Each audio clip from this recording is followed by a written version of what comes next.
17 август дар шаҳри Хоруғ асосгузори сулҳу ваҳдати миллӣ пешвои миллат президенти ҷумҳурии Тоҷикистон муҳтарам Эмомалӣ Раҳмон ҷамъияти дорои маҳсулоти маҳдуди суманро мавриди баҳрабардорӣ қарор дода бо рафти истеҳсолот шинос шуданд. Корхонаи мазкур бо истифода аз технологияи муосири соҳавӣ ба истеҳсоли сангҳои сохтмонӣ ва ороишӣ машғул аст. Ҷамъият имконият дорад ки дар як рӯз то 20 метри мураббаъ ва дар як моҳ то 2400 метри мураббаъ сангҳои ороишӣ ва дигар масъулаи сохтмонӣ истеҳсол ва пешниҳоди харидорон намояд. Дар корхона муосиртарин хатҳои истеҳсолӣ аз ширкатҳои маъруфи ҷумҳурии мардуми Чин насб гардидааст. Дар ҳоле ки корҳои ободониву созандагӣ дар мамлакат авҷ мегирад, талабот ба ин номгӯи маҳсулот дар ҳудуди вилоят ва ҳам дар дигар шаҳру ноҳияҳои ҷумҳурӣ зиёд аст. Кӯҳҳои сарбафалаккашидаи Бадахшон манбаи асосии таъмини ашёи хоми корхонаи мазкур буда мавриди истифода қарор додани он ба рушди истеҳсолот ва таъсиси ҷойҳои нави корӣ мусоидат менамояд. корхона асосан аз сангҳои табиӣ ки дар худи вилояти мухтори Кӯҳистон Бадахшон ҳастанд маҳсулотҳои як 7-8 намуда тайёр мекунад. ҳозир аст маҳсулот мо тайёр мекунем барои бозори дохилӣ ва баъдтар ният дорем ки ба хориҷа ҳам ҳамин маҳсулотро барорем. Дар ҷамъияти дорои маҳсулоти маҳдуди суман коркарди 8 намуди санги гранит, 2 намуди санги сланес, 2 нави офи калсит ва 3 намуди санги мармар баром монда шудааст. ҷамъияти дорои маҳсулоти маҳдуди суман аз ҷониби соҳибкори маҳаллӣ Эдди Фироғатов бунёд гардида дар он 70 нафар сокини маҳаллӣ ки нозукии кор бо дастгоҳҳои корхонаро омӯхтанд соҳиби ҷойи кори доимӣ ва маоши хуб гардиданд. хушҳол ҳастем ки он корхонаи мо ибтидо гардид. мо як гурӯҳи сокинони маҳалла ҷойи кор соҳиби кор шудем.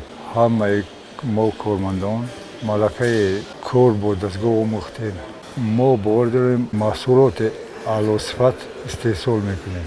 корхона дар ҳудуди минтақаи саноатии шаҳри Хоруғ дар масоҳати 1,5 гектар замин бунёд шудааст. ифтитоҳи корхона идомаи татбиқи стратегияи рушди саноат дар ҷумҳурии Тоҷикистон барои давраи то соли 2030 буда дар марҳилаи нави рушди шаҳри Хоруғ ва фаъолият оғоз намудани он ба баланд гардидани иқтидори истеҳсолӣ мусоидат намуд. ҳамчунин ба хотири рушд додани истеҳсолот ва таъсиси ҷойҳои нави корӣ дар минтақаи саноатии теми шаҳри Хоруғ аз ҷониби дигар соҳибкорону сармоягузорон бунёди боз 4 корхонаи дигар ба нақша гирифта шудааст. маҳсулоти корхона дар дохили биноҳо зебу оро додани роҳраву кӯча ва девори биноҳо истифода бурда мешавад. ҳамчунин корхонаи навтасис барои пештоқи тирезаҳо ва болои миз низ аз сангҳои табиӣ бо намои зебо маҳсулот омода менамояд. бояд қайд кард ки то ба фаъолият оғоз намудани корхонаи мазкур ин намуди маҳсулот асосан аз хориҷи кишвар ворид мешуд. акнун масъулини корхона ният доранд ки на танҳо маҳсулоти ивазкунандаи воридот истеҳсол намоянд, балки дар оянда содироти онро ба хориҷи кишвар низ ба роҳ монанд. зимни бозид президенти ҷумҳурии Тоҷикистон муҳтарам Эмомалӣ Раҳмон самгузории чунин соҳибкорони ватандӯсту ободкори маҳаллиро дар рушди истеҳсолот ва таъсиси ҷойҳои нави корӣ намунаи ибрату қобили дастгирӣ хонда барои равнақ додани фаъолияти корӣ дар оянда ба онҳо дастуру маслиҳатҳои муфид доданд.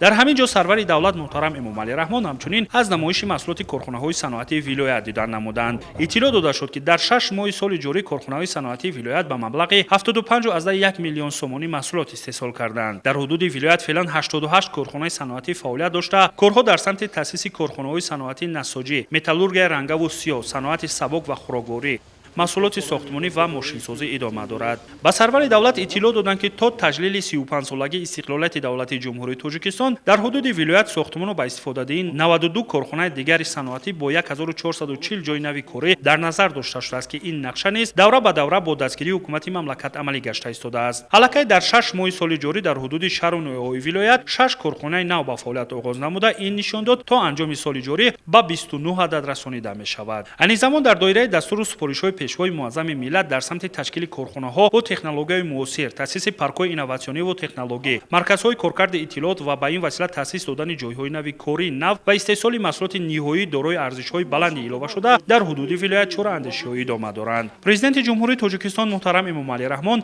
барои расидан ба ҳадафҳои дар пеш гузошташуда аз ҷумла зиёд намудани теъдоди корхонаҳои саноатӣ, мавриди коркарди пурра қарор додани ашёи хоми маҳаллӣ ва истеҳсоли маҳсулоти рақобатпазир ба масъулин дастуру супоришҳои махсус доданд. корхонаи мо асосан маҳсулоти аз туд хушккардашударо истеҳсол мекунад. дар корхонаи мо зиёда аз 15 нафар коргар кор мекунанд.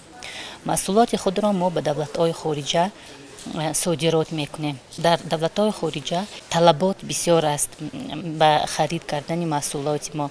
маҳсулоти мо зиёда аз 10 намуд аст. зиёда аз 9 сол аст ки мо маҳсулоти худро истеҳсол мекунем. имрӯз маҳсулоти худамон баровардем. маҳсулоти тайёр кардагимон бисёртар аз ҳамаи гиёҳҳои шифобахш, фитачайҳо, настойка бальзам, در ترکیبش زرین بیخ، مومیو، настойка دولونا، настойка چهارمغز و عسل تازه. این دارو را خودمون استفاده میکنیم. جمعیت داروی محصولات محدود شیر کوهستان.